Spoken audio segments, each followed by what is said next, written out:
ઓમ શ્રી પરમાત્મને નમઃ. શ્રીમદ ભગવદ્ ગીતા અધ્યાય 15 પુરુષોત્તમ યોગ શ્લોક ક્રમાંક 3. શ્રી ભગવાનુવાચ ન રૂપમસ્યેહ તથોપલભ્યતે નાન્તો ન ચાદિર્ન ચ સંપ્રતિષ્ઠા અશ્વત્થમેनं સુવિરૂઢમૂલં અસંગશસ્ત્રેણ દૃઢેન છિત્વા. શ્રી ભગવાન અર્જુનને કહે છે, આ સંસાર વૃક્ષનું સ્વરૂપ જેવું કહ્યું છે એવું અહીં વિચાર કાળમાં મળી નથી આવતું. હવે એનો અર્થ આપણે સમજીએ કે આ સંસાર વૃક્ષનું જેવું સ્વરૂપ શાસ્ત્રોમાં વર્ણવાયું છે તેમજ જેવું જોવા અને સાંભળવા મળે છે તત્વજ્ઞાન થયા પછી એવું નથી મળી આવતું. જેવી રીતે આંખ ખુલ્યા પછી સ્વપ્નનો સંસાર નથી મળી આવતો એવું છે. ભગવાન આગળ કહે છે કે કેમ કે આનો નથી તો આદિ એટલે કે આની પરંપરા ક્યારથી ચાલી આવી છે એનો કોઈ પતો નથી, એટલે આદિ કે નથી એનો અંત કેમ તો કે આનો અંત નથી. એમ કહેવાનો અર્થ એ છે કે આની પરંપરા ક્યાં સુધી ચાલતી રહેશે એની કોઈને ખબર નથી. તેમજ નથી આની નિશ્ચિત પ્રકારની સ્થિતિ. તો કઈ નિશ્ચિત પ્રકારની સ્થિતિ નથી? તો એનો અર્થ એ છે કે વાસ્તવમાં બધું જ સંસાર ક્ષણભંગુર અને નાશવંત છે.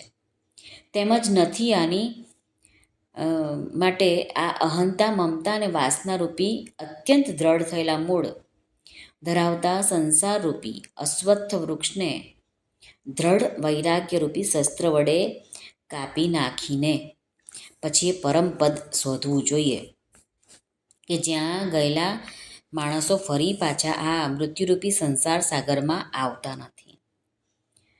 તો આપણે એનો અર્થ સમજીએ તો બ્રહ્મલોક સુધીના ભોગો ક્ષણિક તેમજ નાશવંત છે એવું વિવેક બુદ્ધિ દ્વારા સમજીને આ સંસારના બધા જ ભોગોમાં સત્તા, સુખ, પ્રીતિ અને રમણીયતા ન દેખાવું જોઈએ.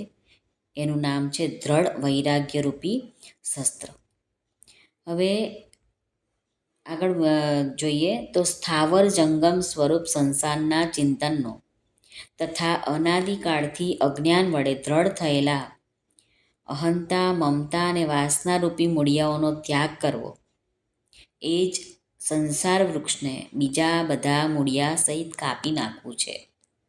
હવે થોડુંક ઊંડું સમજીએ કે આ સંસાર સાથે આપણે સંબંધ ના રાખવો હોય અને એના કંઈ ઉપાયો છે ખરા? તો રામ સુખદાસજી જણાવે છે કે કંઈ પણ લેવાની ઈચ્છા ન રાખીને સંસાર પાસેથી મળેલી બધી જ જે વસ્તુ છે એ સંસારની સેવામાં જ વાપરવી. બીજો રસ્તો છે કે સાંસારિક સુખ છે એની કામનાનો સર્વથા ત્યાગ કરવો. ત્રીજો રસ્તો છે કે સંસારના આશ્રયનો સર્વથા ત્યાગ કરવો. ચોથો રસ્તો છે કે શરીર અને સંસારથી હું અને મારા આપણાને બિલકુલ હટાવી લેવું જોઈએ. પાંચમો રસ્તો છે હું ભગવાનનો છું, ભગવાન મારા છે. આ વાસ્તવિકતાને દ્રઢતાથી વળગી રહેવું જોઈએ. છઠ્ઠો રસ્તો છે કે મારે એક પરમાત્માની તરફ જ ચાલવું છે, આવો દ્રઢ નિશ્ચય થવો જોઈએ. સાતમો રસ્તો છે કે શાસ્ત્ર વિહિત પોતપોતાના કર્તવ્ય કર્મો એટલે કે સ્વધર્મનું તત્પરતાપૂર્વક પાલન કરવું. આઠમો રસ્તો છે બાળપણમાં શરીર, પદાર્થ, પરિસ્થિતિ, વિદ્યા, સામર્થ્ય વગેરે જેવા હતા તેવા અત્યારે નથી. તે તમામ બદલાઈ ગયા, પરંતુ હું પોતે તેનો તે જ છું, બદલાયો નથી.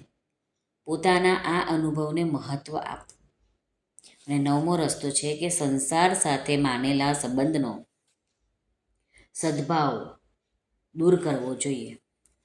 આમ ભગવાન કહે છે કે વૈરાગ્યરૂપી શસ્ત્ર વડે આ બધી વાસના છે, મમતા છે, અહંતા છે એ દૂર કરી દેવી જોઈએ અને એવી રીતે આ સંસાર વૃક્ષનું છેદન કરવું જોઈએ. શ્રી કૃષ્ણ અર્પણમસ્તુ. સર્વને ભાવથી જય શ્રી કૃષ્ણ. રાધે રાધે. હરિઓમ તત્સત. જય ગુરુદેવ દત્ત. જય સ્વામિનારાયણ. જય માતાજી. નમઃ પાર્વતી પતે. હર હર મહાદેવ. હર સિદ્ધેશ્વર મહાદેવની જય. આજના આનંદની જય.